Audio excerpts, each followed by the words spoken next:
Zdravo svima! U današnjem videu pokazat ću vam kako možete napraviti mekane pufnaste palačinke sufle meke poput oblaka. Potrebno su vam 2 jaja, razdvojite žumanca od belanceta. U 2 žumanca dodajte 25 ml mleka i 10 g šećera. Ja sam koristila vanilin šećer. Sada 40 g brašna, koristim brašno tip 500, prosejte ovako kroz sito, blago, a potom uzmite ovako jednu mutilicu pa dobro izmutite i ova smesa treba da bude malo gušća. Vidjet ćete kako izgleda moja na kraju. Evo, pogledajte. Sada uzmite posudu sa belancima i najpre malo mutite sa mikserom, pa kada se već stvori sneg od belanaca, uzmite 1 kašiku šećera, to je otprilike isto 10 g, pa postepeno dodajte neprekidno mutećim mikserom. Treba da dobijete ovako čvrst sneg od belanaca i sada dodajte belanca u smes od žumanaca, ali postepeno iz 3 do 4 puta, jer ova smesa treba da ostane ovako pufnasta, da tako kažem, odnosno oblak smesa, kako bi vam palačinke bile upravo takve.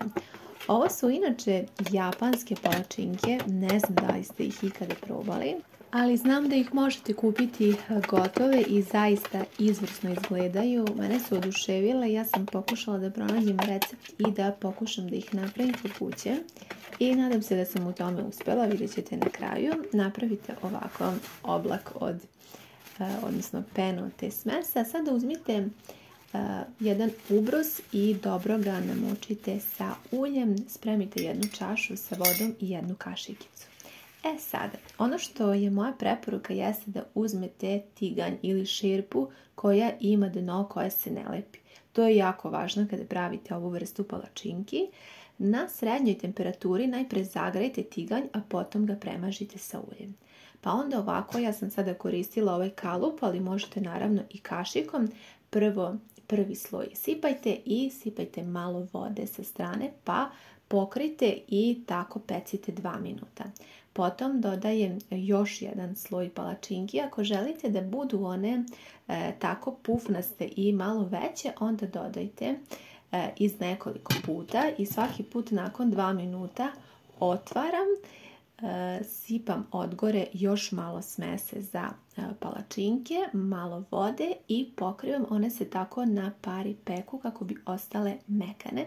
I 6 minuta se peku na jednoj strani na srednjoj temperaturi, s tim što sam ja temperaturu smanjila još nešto malo ispod srednje da mi se ne bi zalepile.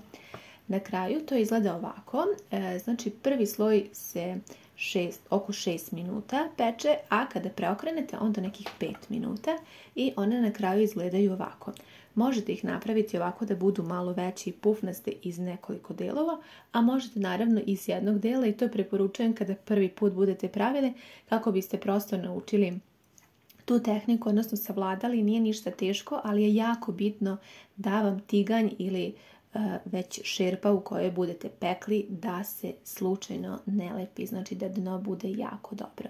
Ja sam malo premazala sa pudingom, eurokremom, mleveni keks i malo mlevenih oraha. To je bila neka moja kombinacija. Sada ćemo preseći. Zaista su jako ukusne i jako mekane.